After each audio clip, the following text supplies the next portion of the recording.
In the Gospel of our Lord, that was proclaimed by the Holy Evangelist St. Luke, the 8th chapter, the 48th verse reads, "And he said to her, Daughter, your faith has made you well.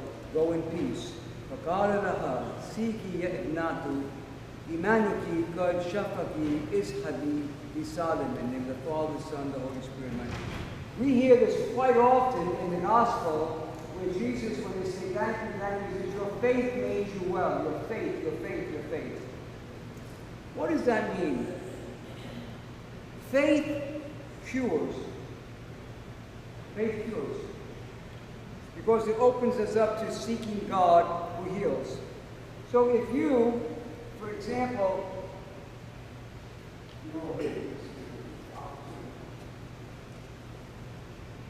somebody here or any place, they say their prayers, they say Our Father. Okay? But they don't really pray that much. And then when something happens, and they need God's help, they turn to God. I said, people say, oh, they'll come to church. I said, people say, oh, now you come? I said, oh, now they came? I said, well, you stay in. But you should remember the church. Faith cures because why? Faith opens us up to a relationship with God. Without faith, there is no relationship with God. So faith can cure. So when he says your faith, because she had enough faith, imagine this. This woman, excuse me to say it this way, but like she had a period for 12 years. For 12 years she had menstrual blood. Did you notice that the age of the little girl that he's going to cure is the same as the amount of time the woman had to flow of blood? It's connected. It's 12. 12 apostles, okay? 12 major priests of the church. The point is that this woman, she didn't come up and say, well, if I go and I ask him, excuse me, Jesus, could you heal me? Or if I go up and I pull, you know, when any of you ever been to a concert where they pull something from the person that's entertaining? Have any of you ever been to Jerusalem? Jerusalem? Go to Jerusalem, and you go to the tomb of our Lord, you say that's the Lord, there's a beautiful chapel built over the tomb. It was built by Alexander III of Russia. It wasn't there 2,000 years ago. But all of that tomb that was there, that cave, where did it go? You know where it went? 18 minutes. It went the same place as a piece of pottery when I was in Egypt in 1971. That was in a temple that was in the Museum of Egyptology in Cairo. And there was a sort of ancient, really, waterfall. And I show you. And there was a piece that was kind of broken.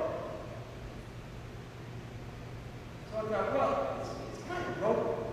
It's going to fall off sooner or later. So I just advanced in time to look at it. So got it. Now, if you keep doing that, there won't be much more water on that. So what happens is people kept taking pieces. So this one didn't come and say, if I could take a piece of this. She said, if I could just, not the whole garment. Just touch this. Just the fringe. Just the fringe. She said, if I could just touch the fringe of his garment, I'll be healed. So her faith caused her to take action to get healed. So faith is curative. It goes on, he says in verse 50, but Jesus, on hearing this, answered him, do not fear, only believe, speaking to the girl's father, and she shall be well. وسمع يسوع وأجابه قائلا لا تخاف أخ من فاقد وهي تشفى. Fear distracts us from seeking God. It minimizes our reaching out to God and just looking for temporary fixes. And that's what we do. How many of you would, and I'd like to see a show of it, how many of you would agree with me that America, and I'm sure most of you, but America has a major drug problem? You don't think this guy's country a major drug problem? Yeah. Major drug problem. So what do? We just want to stop drugs. We interconnected in this area, that area, we catch this load, we catch that load. The drugs keep coming in. That is the wrong approach.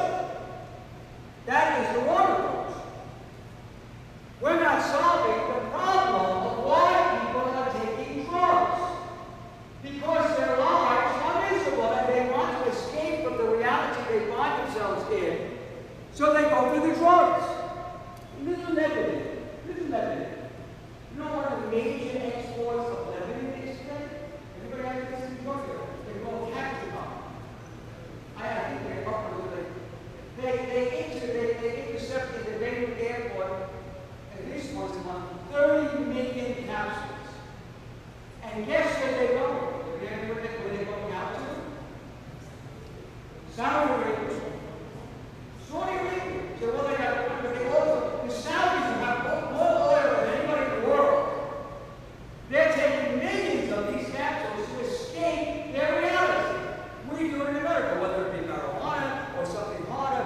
We want to. That's why I'm not talking about people that drink socially for little wines. I don't know about that. Drinking. People want to stay good. So what we are doing is we are trying to cure the symptom, not the problem. Let me give you another example. Today you read in the news that a young man whose mother was in a boy band years ago called Aaron. Anybody see that in the news? Aaron, my son, Aaron committed suicide at 34 years old out in California. Suicide is up, especially amongst young people. Why? People say, oh, that doesn't happen to our people. Really? It does happen. Why? Suicide is usually preceded with no faith and despair. And they're despair because they have no faith.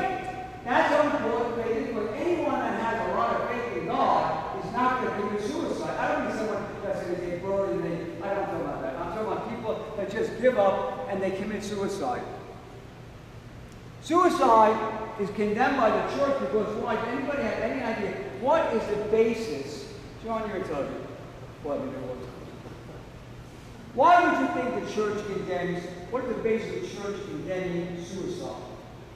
You're a Christian, you wouldn't think suicide. No. It's murder. You're murdering yourself. You're murdering. In fact, let me teach you something.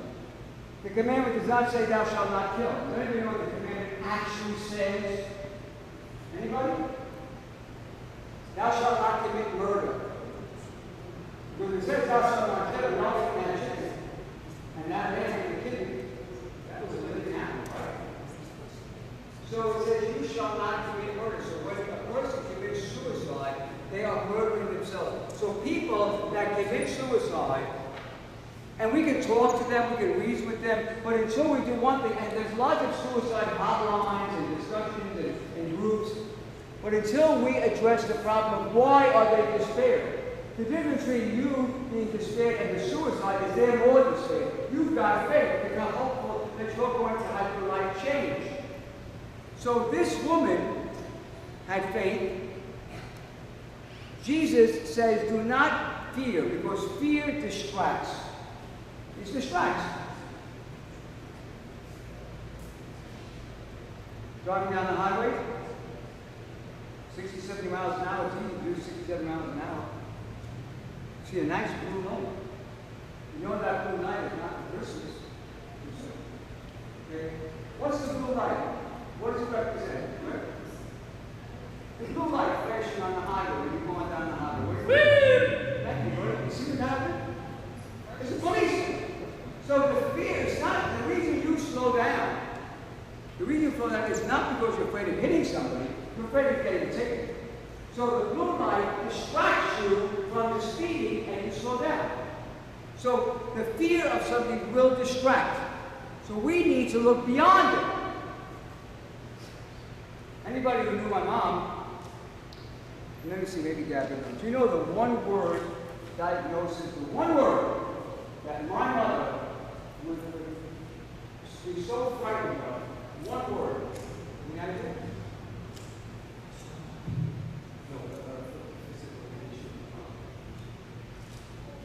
Cancer. This word frightens more people than cancer. They hit cancer, they're ready to give up. But if you have faith, and let me give you an example of real faith. You got cancer, God forbid, you know you're going to die, and it doesn't bother you because you're going to die anyhow. So how you live that remainder of your life, that's what really is important. Okay? We have people that wind up, God forbid, with getting cancer, and their prognosis is maybe a few months of taking chemotherapy, more chemotherapy, and their life is, that just happened to one of our Christians, Gene Bowler. Gene just said to his brother before he died, he said, I'm tired. I'm tired. I don't want to continue living like this. He went. My father, like he 77, he told my mother, Alice, I'm tired. He went. So what I'm getting at is that fear, not in the same way if somebody is, we know they're going to pass away because the Lord is calling on to them, fear interferes with faith. Fear interferes with faith. So we can have this church in this location and we can be fearful of how we're going to get through. And I will tell you something. God willing, God willing, God willing. Come April, if the Lord bless me, I will be blessed. I've been the priest of this church for 50 years. 50 years. That's a long time. And in 50 years, I can tell you, there have been lots of times we had reasons to be afraid. When we had a mortgage, I'm going to pay the mortgage, I'm going to pay this, I'm going to fix that, I'm going to do this, and so on and so on. And I've learned that if you leave it with the Lord will bring you the solution. The Lord will bring you what you need. It may not be what you're thinking. So I look at, for example, I told you before about the air conditioner. $300,000 for an air conditioner. Things are made out of gold. And we don't have it down to $300,000. They want $325,000. We're still working to get it down. Where will we get it from? Don't be afraid. Just know that the Lord is the Lord. So he says to him, don't be afraid. And he finally says in verse 51, and when he came into the house, he permitted no one to enter with him except Peter, James, and John, and the father and mother of the child. But لما جاء البيت لم يدع أحد يدخل إلى بطرس ويعقوب ويوحنا وأبا الزبية وأمها. Jesus, think about this. Jesus kept good company. He took with him 3 apostles because those 3 apostles were good company because their faith had made them strong because of their Christ experiences. Why did they believe? Well, they saw what Jesus was doing. Hello? They saw what he was doing. So each of those apostles, their faith was strengthened when they saw what Jesus was doing.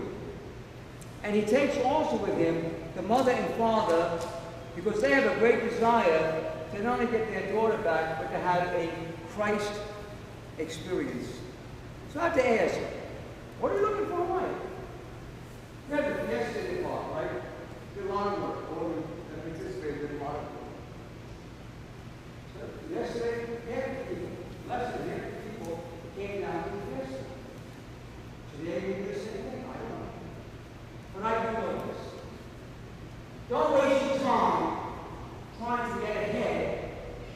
Just waste your time or use your time trying to get to Jesus because Jesus will get you ahead. Jesus will get you where you need to be.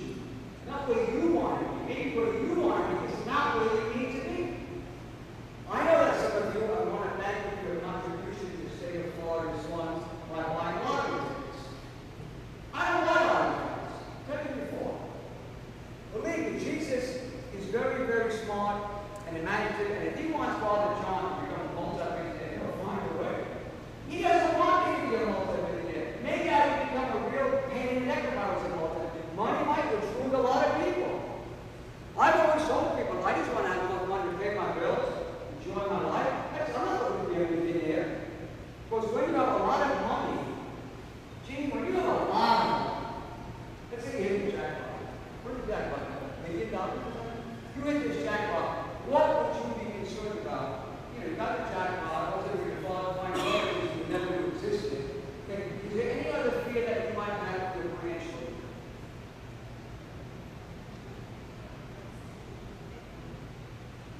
Is it different thing?